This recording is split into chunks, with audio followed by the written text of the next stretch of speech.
Ô Marie conçue sans péché. Une seule chose compte. Oubliant ce qui est en arrière et lancé vers l'avant, je cours vers le but en vue du prix auquel Dieu nous appelle là-haut, dans le Christ Jésus. Frères et sœurs, l'apôtre Paul, emprisonné, exhorte les Philippiens à tourner la page. Il rejoint l'exhortation du Seigneur qui, par la bouche du prophète Isaïe, engageait les fils d'Israël déportés à Babylone, ankylosés dans leur passé, à ne plus songer aux choses d'autrefois. Le nouvel exode fera oublier le premier. Un monde nouveau déjà est en germe, celui-là même que célèbre le psalmiste. Le Seigneur a ramené les captifs à Sion.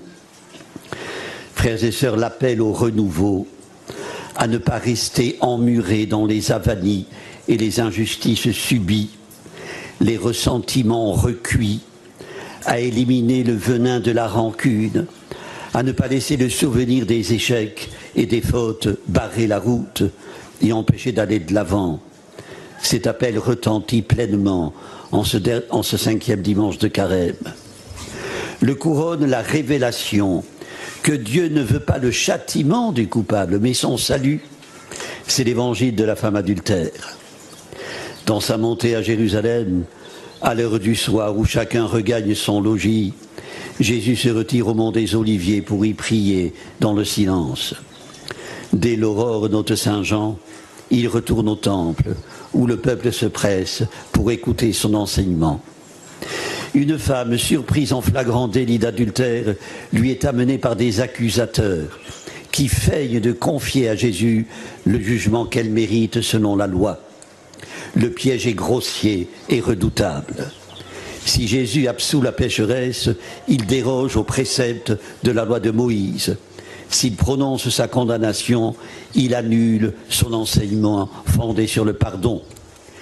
Les accusateurs ont dans le cœur ce que le pape François appelle la corruption de la rigidité. Or, Jésus n'interroge pas la femme.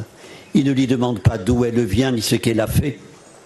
Accroupi, position de sage, non de juge.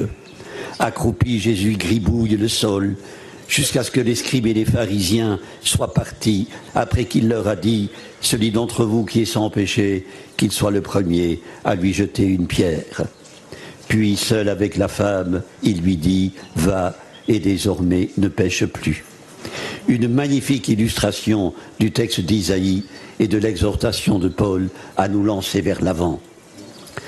D'emblée, Jésus ouvre un avenir à celle qu'écrasait son passé.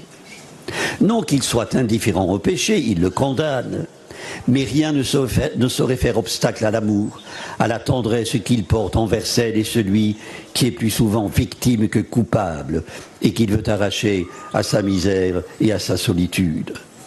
Frères et sœurs, Jésus est la source du pardon et de la réconciliation de Dieu avec la créature. Le pasteur Buckner commentait « Il ne faut jamais oublier qu'on ne peut sauver une âme qu'après qu'on est entré avec amour dans ses détresses, dans sa laideur, dans sa souillure. » Une parole à méditer.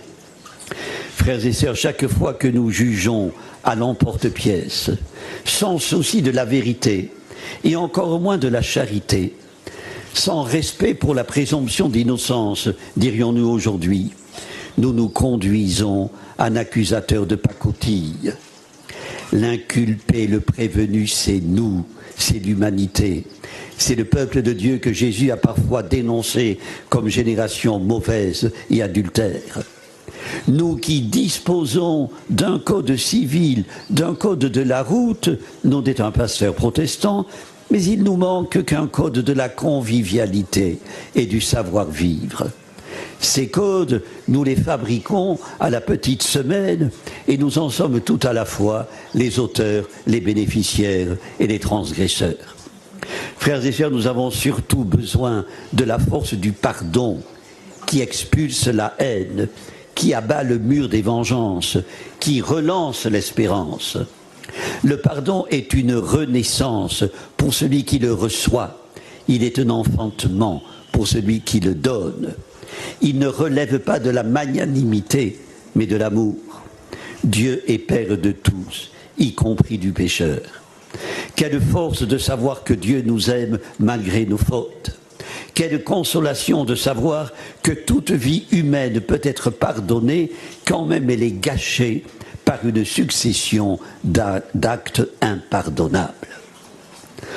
On doit toujours écrire avec une balance de bijoutier, disait Christian Bobin. D'un côté on pèse l'ombre, de l'autre la lumière. Parfois, 1 gramme de lumière fait contrepoids à des kilos d'ombre. Qu'on me permette de dire qu'avec le Seigneur, ce n'est jamais parfois, mais toujours. Frères et sœurs, ce que Jésus a fait pour la pécheresse, il lui a donné ce qu'elle n'avait jamais eu, la joie d'être pardonnée et aimée. Ce que le Seigneur a fait pour elle, efforçons-nous de le faire autour de nous. 1 gramme d'amour engendre des kilos d'amour. Amen. Prions le Seigneur. Dieu qui renouvelle toutes choses par le souffle de ton esprit, change notre cœur de pierre, purifie notre regard, rend nos mains fraternelles, et nous serons le peuple qui redira ta louange dès aujourd'hui et pour les siècles des siècles. Amen. Le Seigneur soit avec vous. Et avec votre esprit. Que Dieu Tout-Puissant vous bénisse, le Père, le Fils et le Saint-Esprit. Notre-Dame de Lourdes, Sainte Bernadette, ô Marie conçue sans péché,